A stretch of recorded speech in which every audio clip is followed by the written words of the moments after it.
이번에는 우리 함께 인간의 본성의 법칙에 대해서 생각해보는 시간을 가져봅시다.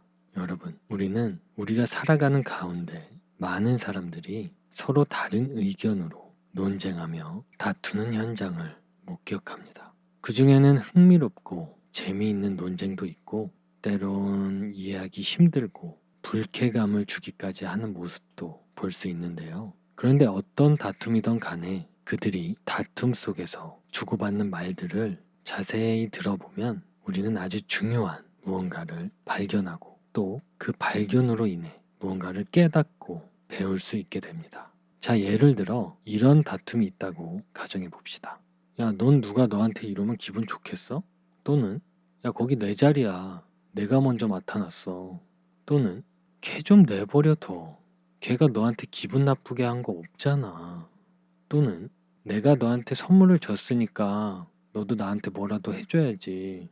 또는 너 분명 나한테 약속했잖아. 왜 지키지 않는 거야? 자, 여러분, 제가 간단하게 6가지 예시를 들어봤습니다. 여러분, 배운 사람도 못 배운 사람도 다 큰 어른도 어린 아이들도 매번 서로 다른 생각과 의견에 의한 다툼 속에서 이런 종류의 말들을 합니다. 그런데 여기서 우리가 흥미롭게 생각해 봐야 할 점은 이런 다툼 속에 있는 사람들은 한결같이 상대방의 행동이 자기의 생각과는 다를 것이라고 생각하고 말하지 않는다는 것입니다. 바꿔 말하면 상대방도 당연히 자신의 생각과 의견이 같을 거라는 전제를 둡니다. 그러니 당연히 상대방도 자신을 이해할 거라는 기대, 그 기대를 하며 그 기대의 기준을 두고 그 기대에 의지한 상태에서 말을 하게 됩니다. 그리고 사람들은 논쟁을 할 때 가급적이면 대다수의 사람들이 잘못됐다고 말할 수 없는 객관적인 기준을 아주 중요하게 생각해서 그 기준에서 벗어나지 않도록 노력하며 빈틈없이 아주 논리적으로 말하려고 애를 씁니다. 그래서 그의 주장이 정말로 누가 봐도 객관적이고 논리로 무장한 주장이 될 때 그 말을 들은 상대방은 그 기준이 잘못됐다라고 함부로 대꾸하는 경우는 거의 없습니다. 왜냐하면 그 기준은 인간이라면 객관적으로 모두가 납득할 만한 합리적인 기준이기 때문입니다. 그러므로 그렇게 빈틈없이 무장된 주장을 듣게 된다면 상대방은 반대의 의견이 아닌 그 기준에 호소해서 오히려 핑곗거리를 대게 됩니다. 그러니까 그 기준에 위배되긴 하지만 그럴 만한 사정이 있었다는 사실을, 그 사실을 입증하려고 애를 쓴다는 것입니다. 그 누구도 반기를 들 수 없는 그 객관적이고 논리적이고 합리적인 그것, 바로 그 대전제가 있다는 것이 이번에 함께 생각해 볼 주제입니다. 그래서 서두에 다룬 서로 간의 다툼의 모습들이 얼핏 보기에는 서로 다르게 보일 수도 있지만 실은 양쪽 다 제3의 어떤 대전제를 서로 인정하고 있는 것입니다. 그렇기 때문에 사실 이것은 공정한 처신, 즉 페어플레이라고 할 수도 있고 바른 행동이라고 해도 좋고 도덕적이라고 할 수도 있는, 아니면 그 밖에 다른 이름으로 부를 수도 있는 어떤 법칙이나 규칙, 바꿔 말해서 어떤 제3의 대전제를 양쪽 모두 염두에 두고 있으며 그 양쪽 모두 실제로 거기에 동의하고 있다는 사실을 보여주는 것입니다. 자, 그렇다면 그 제3의 대전제, 그것이 그들에게는 법칙이나 규칙이 되는 것입니다. 그래서 만약 그 어떤 대전제가 없다면 사람이 짐승처럼, 이를테면 아무런 객관성 없이 또는 아무런 논리 없이 으르렁거리며 싸울 수는 있겠지만 인간답게 인간적으로 다툴 수는 없을 것입니다. 이것은 왜냐하면 지구상에 살고 있는 생명체 중에 인간만이 할 수 있는 다툼, 그 다툼이란 서로 상대방의 그름, 잘못됨, 그러니까 제가 계속 언급하고 있는 그 어떤 제3의 대전제에서 벗어난 것을 밝히려는 행동이니까요. 두 사람 사이에 무엇이 옳고 그른가, 이것에 대해서 어떤 대전제가 있지 않다면 다툼 자체가 무의미한 일이 되고 말 것입니다. 확실히 우리는, 아니, 인간은 모두 그 3의 대전제를 알고 있습니다. 그런데 여러분, 도대체 그 어떤 대전제가 왜 존재하는 걸까요? 일단 그 존재의 여부에 대해서는 뒤에서 생각해 보도록 하고 쉽게 축구 경기를 통한 예시를 통해 함께 생각해 봅시다. 우리는 축구 경기를 볼 때 선수들이 페어 플레이를 하기를 항상 기대하고 심판이 정확한 판정을 내려주기를 원합니다. 그래서 지금은 심지어 VAR이라는 시스템까지 만들어졌습니다. 이것은 왜냐하면 심판의 오심을 최소화하기 위해서입니다. 근데 이렇게까지 하는 이유는 선수들의 잘못된 플레이, 즉 파울에 대해서 최대한 정확한 판정을 내리기 위함입니다. 이것이 바로 축구 경기를 포함한 모든 운동 경기에 필요한 규칙입니다. 그리고 양 팀은 경기가 시작되기 전 모두 그 규칙을 따르기로 합의를 한 상태로 경기를 시작합니다. 하지만 만약 그런 규칙에 대해서 서로 합의가 이루어져 있지 않은 상태로 무작정 경기를 진행한다면 그 규칙이 없는 경기에서 심판이 그 어떤 선수에게도 파울을 선언하는 일이 없을 것이며 만약 파울을 선언한다고 한들 그것은 무의미한 일일 뿐입니다. 그렇죠? 제가 계속 말하는 대전제라는 것은 바로 축구 경기에서 서로 합의가 확실히 이루어진 파울, 바꿔 말해서 즉 규칙을 이야기하는 것입니다. 여러분 여기서 오해하지 말아야 할 것은 보는 사람에 따라 파울일 것 같기도 하고 아닌 것 같기도 한 그런 애매한 것을 이야기하는 것이 아닙니다. 확실한 규칙, 경기를 시작하기 전 양팀 모두가 합의한 그 확실한 규칙을 이야기하는 것입니다. 이를테면 골키퍼가 아닌 필드 선수가 경기 도중 의도적으로 볼을 손으로 터치했거나 또는 누가 봐도 골이 골라인 밖으로 나갔거나 또는 경기 도중 상대팀 선수를 의도적으로 때렸거나 이와 같은 확실한 파울, 양팀 모두가 경기 전 모두 합의한 규칙을 이야기하는 것입니다. 여러분, 사람들은 이러한 옳고 그름에 대한 법칙 혹은 규칙을 자연법이라고 불러왔습니다. 그리고 오늘날 우리가 자연법이 아니라 자연의 법칙이라고 부르는 것은 다르죠. 자연의 법칙은 자연법과는 달리 보통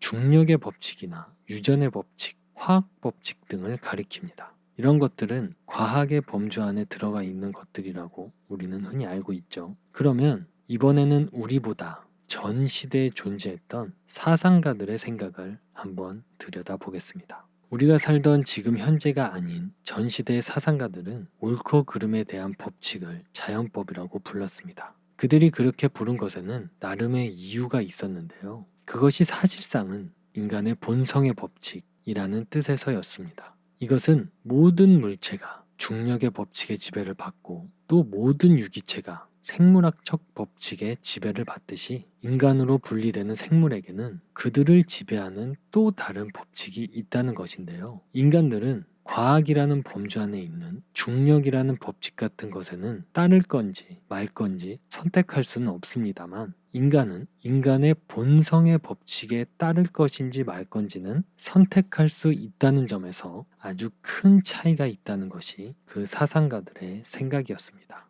이것을 다른 식으로 표현해 봅시다. 인간은 매 순간 여러 법칙의 지배를 받지만 그 중에 한 가지 법칙만큼은 거부할 수 있는 자유가 있습니다. 인간은 몸을 가진 존재로서 중력의 지배를 받고 있으며 그것을 거부할 수 없죠. 그렇죠? 그러므로 인간이 아무런 지탱장치 없이 공중에 던져지게 된다면 돌이 땅에 떨어지듯 인간 역시도 땅에 떨어지는 것 외에는 다른 선택의 여지가 없습니다. 그렇죠? 또한 인간은 하나의 유기체로서 다른 동물들과 마찬가지로 다양한 생물학적 법칙의 지배를 받고 있으며 그것 역시 거부할 수 없습니다. 즉 인간도 여러 생명체들과 똑같이 다른 존재들과 똑같이 자연의 법칙을 거부할 수 없다는 것입니다. 그러나 흥미로운 것은 인간의 본성만이 가지고 있는 고유한 법칙, 동물이나 식물이나 다른 무기체들은 갖고 있지 않은 영역에서의 법칙만큼은 거부할 수 있다는 것입니다. 그래서 사람들이 이 법칙을 자연법이라고 부른 것은 굳이 따로 배우거나 학습하지 않아도 인간이라면 누구나 자연스럽게 알고 있다고 생각했기 때문입니다. 물론 이것을 모르는 사람을 전혀 만날 수 없는 것은 아닙니다. 생맹이나 음치가 가끔 있을 수 있듯이 이 법칙을 모르는 사람도 있을 수 있습니다. 그러나 그런 특이한 아주 소수의 케이스를 빼고 인류 전체를 놓고 볼 때 인간이라면 누구나 바른 행동에 대한 인식을 분명히 가지고 있기 마련이라고 그들은 생각했습니다. 저는 그 생각이 옳다고 믿습니다. 그리고 아마 여러분도 제 생각과 다르지 않을 것입니다. 만약 그 생각이 옳지 않다면 많은 사람들이 제2차 세계대전 같은 잔혹한 전쟁에 대해서 이렇다 저렇다 언급해온 말들은 전부 의미 없는 헛소리가 되고 말 것입니다. 생각해 보십시오. 독일의 나치도 같은 인간인 우리처럼 내심으로는 무엇이 옳은지 알고 있었습니다. 그런데 만약 그들이 전혀 이해하지 못하고 마땅히 옳은 삶을 살아야 한다고 전혀 생각하지 않았다면 우리가 아무리 그들에게 너희는 잘못됐다, 너희는 그르다 라고 말해봐야 무슨 의미가 있겠습니까? 그러니까 인간 모두가 옳다고 말하는 개념이 그들 속에만 존재하지 않는다면 그들과 인간적으로가 아닌 동물처럼 싸울 수는 있어도 그들을 비난하는 것은 의미 없는 헛수고가 될 뿐입니다. 그렇죠? 이것은 머리카락 색깔을 두고 비난할 수 없는 것과 마찬가지입니다. 그리고 이것은 과학에서 당시 과학자인 린네가 동물들을 분류할 때 유전적 분류를 하지 않고 형태적 분류를 한 내용과 흡사한데요. 혹시 모르는 분들을 위해 형태적 분류에 대해서 말씀드리자면 형태적 분리를 한 당시 과학자였던 린네는 자기 자신이 주관적으로 보기에 비슷하게 생긴 것 같으면 같은 분류로 나누고 또 자기 자신이 주관적으로 보기에 다르게 생긴 것 같아 보이면 다른 분류로 나누는 이런 비과학적인 방법으로 동물들을 분류했었습니다. 하지만 그 이후 멘델이 유전의 법칙을 찾아낸 뒤로는 서로 교배했을 시에 새끼를 낳을 수 있는지 없는지로 유전적 분류를 할 수 있게 되었죠. 이것은 린네의 주관적인 분류와는 전혀 다른 과학적인 방법인 것입니다. 그렇죠? 이 분류 방법이 실제로 과학적이기 때문에 전에 분류했던 방법인 린네가 지극히 주관적으로 했던 형태적 분류 방법, 모두가 인정할 수밖에 없는 객관성 있는 과학적인 방법이 아닌 자신의 주관을 넣어서 분류하는 것이 아무런 의미가 없어진 것이죠. 멘델이 찾아낸 유전의 법칙은 확실한 법칙, 즉 확실한 과학적인 법칙을 통해 결과를 얻어내는 것이었으니까요. 이 유전적 분류가 가능해졌기 때문에 전에 있던 비과학적인, 그러니까 린네의 눈에만 보이는 그 주관적인 차이, 그의 눈에만 보이는 형태적 분류는 당연히 의미가 없어지게 된 거죠. 자, 여러분. 하지만 문명이나 시대에 따라 도덕도 크게 다르다는 이유로 인간 누구나 알고 있는 자연법이라는 것이 그리 견고한 개념이 못 된다고 말하는 사람들도 있습니다. 그러나 저는 그 의견에 동의하지 않습니다. 서로 다른 각각의 문명과 시대의 도덕성의 모습에는 약간의 차이가 있긴 하지만 그것이 전적인 차이라고 할 만한 것은 결코 못 되기 때문입니다. 예컨대 고대 이집트인, 바빌로니아인, 인도인, 중국인, 그리스인, 로마인 등 여러 각각의 도덕성들의 모습을 비교하면 그것들이 서로 아주 비슷할 뿐만 아니라 우리 시대의 도덕성과도 아주 비슷하다는 사실을 발견하고 아마 놀랄 것입니다. C.S. 루이스의 책 인간의 폐지라는 책의 부록에 그에 대한 수많은 증거들을 모아놓았습니다. 그 증거들을 보시면 아마도 한 번도 빠짐없이 결코 부정하지 못할 것입니다. 하지만 그것을 굳이 보지 않으셔도 이 영상에서 제가 말하는 각각의 도덕성이 전적으로 다를 경우 어떤 일이 일어날까 함께 생각해 보는 것만으로도 아마 충분할 것입니다. 자, 예를 들어 전투 중에 자기만 살겠다고 주랭랑을 치는 행동을 높이 평가하거나 혹은 자신에게 큰 호의를 베풀었던 사람을 배신해 놓고 으쓱거리는 행동을 높이 평가하거나 또는 아무 이유도 잘못도 없는 사람을 죽이는 행동을 높이 평가하는 곳이 있을 수 있는지 생각해 보십시다. 아마 그런 곳을 생각하는 것보다 2 더하기 2가 5가 되는 곳을 상상하는 편이 더 나을 것입니다. 어떤 사람들을 이기적이지 않은 태도로 대해야 하는지, 가족들한테만 그렇게 해야 하는지, 아니면 같은 나라 동포들이나 모든 인간들에게도 그렇게 해야 하는지, 이런 것에 대해서는 사람들마다 생각을 달리 해왔습니다. 그러나 어쨌든 자기 자신을 먼저 내세워서는 안 된다는 데에는 모든 사람들이 늘 동의해 왔습니다. 또 다른 쪽으로 생각을 해봅시다. 여러분, 이기주의가 높이 평가된 적은 단 한 번도 없었습니다. 또한 생각해 보기를 한 명의 아내하고만 살아야 하는지 4명의 아내와도 살 수 있는지에 대해서도 사람마다 생각을 달리해 왔습니다. 그러나 중요한 것은 그저 자기 마음에 든다고 해서 모든 여자를 다 차지하려 해서는 안 된다는 데에는 모든 사람들이 늘 동의해 왔습니다. 그런데 이런 것들보다 더 주목할 만한 사실이 하나 있습니다. 그것은 옳고 그름이라는 것이 존재하지 않는다고 믿는 사람조차 셀 수 없이 많이 자기 입장에 반대되는 행동을 한다는 사실입니다. 그런 사람은 자기가 남에게 한 약속은 마음대로 어기면서도 남이 자기에게 한 약속을 어기려고 하면 당장 이건 공정치 못해 라고 하면서 불평을 터뜨립니다. 그리고 조약에 대해서도 한번 생각해 볼까요? 여러분, 조약은 국가와 국가의 관계에서 굉장히 중요한 요소입니다. 그런데 예를 들어요. 조약이라는 게 원래는 그리 중요하게 여길 것이 아닌 것이라면 그게 불공정하든 공정하든 굳이 크게 의미를 가질 필요가 없어지겠죠? 그렇죠? 그래서 결국 조약이라는 것을 굳이 중요하게 생각하지 않아도 되는 것이라면 그것이 불공정하든 공정하든 뭐 큰 차이가 없겠죠. 그런데 조약이 중요하지 않다고 주장하던 어떤 국가가 그 국가의 이득에 따라서 그 조약이 불공정하다며 파기한다는 말을 한다는 것은 이율배반이 됩니다. 그렇죠? 쉽게 말해서 자신만의 이익만 생각하고 그 이익이 어떻게 되느냐에 따라서 그 규칙이나 어떤 법칙에서 벗어나려 하는 사람들은 바로 다음 자신이 뜻하지 않게 자신에게 불이익이 오는 순간 그 법칙이나 약속은 공정치 못하다고, 그래서 그 약속 혹은 조약이 원래는 중요했던 것이라며 입장을 바꾼다면 그것은 이율배반이 된다는 것입니다. 당연한 것이죠. 참고로 다들 알고 있듯이 이런 이율배반의 조약에 대한 사례는 우리나라가 일본에게 당한 역사가 많이 있죠. 자, 만약 조약을 하는 행위가 중요하게 생각할 필요가 없는 행위라면, 그리고 또 옳고 그름이라는 것, 즉 자연법이 존재하지 않는다면 공정한 조약이든 불공정한 조약이든 무슨 의미가 또한 차이가 있겠습니까? 안 그렇습니까, 여러분? 이것은 겉으로 무슨 말을 하던 간에 사실은 그들 역시 다른 사람들처럼 자연법을 알고 있음을 무심결에 드러내는 것입니다. 자, 이제 우리는 옳고 그름의 존재를 믿지 않을 도리가 없는 것 같습니다. 그렇지 않습니까, 여러분?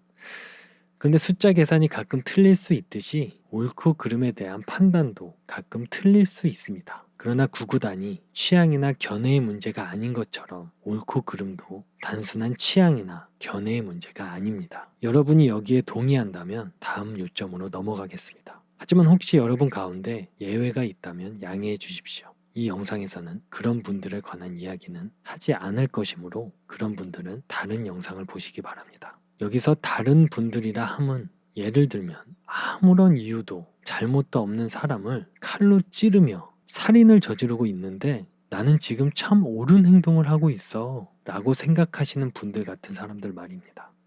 자, 그러면 그런 분들을 제외한 평범한 사람들끼리 이야기해 봅시다. 하지만 여러분, 이제부터 제가 하는 말을 오해하지 마시기 바랍니다. 저는 설교를 하려는 것도 아니고 남보다 잘난 척을 하려는 것도 결코 아닙니다.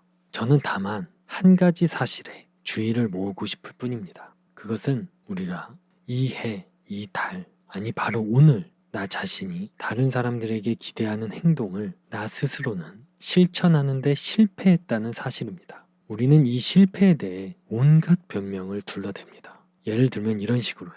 아이들은 잘못한 게 없는데 내가 그런 아이들에게 짜증을 낸 것은 그때 내가 너무 피곤했기 때문이야 라는 상황, 또는 내가 돈 거래해서 좀 부정한 짓을 한 건 그때 내 형편이 너무 어려웠기 때문이야 라는 상황, 또는 어떤 한 노인을 위해 내가 무언가를 해주겠다고 약속한 적이 있긴 하지만 내가 이렇게 바빠질 줄 알았다면 그런 약속 같은 건 하지 않았을 거야 라는 상황, 또는 내 행동이 내 아내나 누나를 그렇게 화나게 할 줄 알았다면 나는 그런 행동을 할 생각을 안 했을 거야 라는 상황, 또는 나란 인간은 도대체 왜 이 모양일까 라는 상황.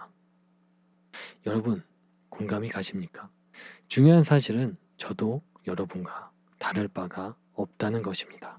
저 또한 자연법을 지키지 못하고 있으며 누군가 그 사실을 저에게 지적하는 순간 저도 엄청나게 많은 변명거리들을 줄줄이 늘어놓습니다. 그 변명거리들이 그럴듯하냐 아니냐는 문제가 되지 않습니다.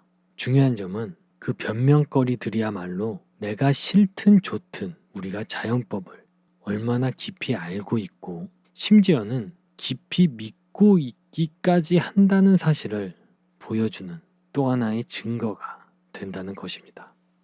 만약 인간인 우리가 바른 행동이 존재한다는 사실을 믿지 않는다면 우리가 바르게 행동하지 못했다고 해서 굳이 그렇게나 변명거리들을 찾느냐고 노심초사할 이유가 뭐가 있겠습니까? 안 그렇습니까, 여러분?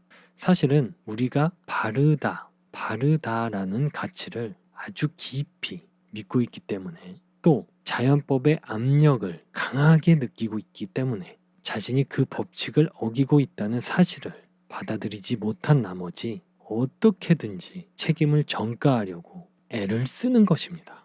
여러분도 이미 알아챘듯이 우리는 자신이 저지른 나쁜 행동에 대해서만 이렇게 온갖 변명을 늘어놓습니다. 또 자신의 나쁜 습성에 대해서만 비겁하게 피곤이나 근심으로 그 탓을 돌립니다. 그리고 반대로 자신이 갖고 있는 좋은 습성은 늘 자신의 공으로 돌리기에 바쁘기만 하죠. 정말 나약하기 짝이 없는 인간의 본성입니다. 여러분, 제가 말하고 싶은 요지는 두 가지입니다. 첫째, 지구 위에 사는 인간은 누구나 어떠한 일정한 방식으로 행동해야 한다는 신기한 생각을 규칙처럼 갖고 있으며 그 생각을 결코 떨쳐버리지 못한다는 점입니다. 그리고 둘째, 그럼에도 불구하고 사실 사람들은 그런 방식으로 행동하지 않는다는 점입니다. 그들은 분명 자연법을 알고 있음에도 그것을 어기고 있습니다. 저 역시 마찬가지고요. 이 두 가지 사실이야말로 우리 자신과 우리가 살고 있는 이 우주에 대해 명확하게 생각할 수 있게 해주는 확실한 토대입니다. 다음 편은 몇 가지 반론에 대한 내용에 대해서 다뤄보도록 하겠습니다.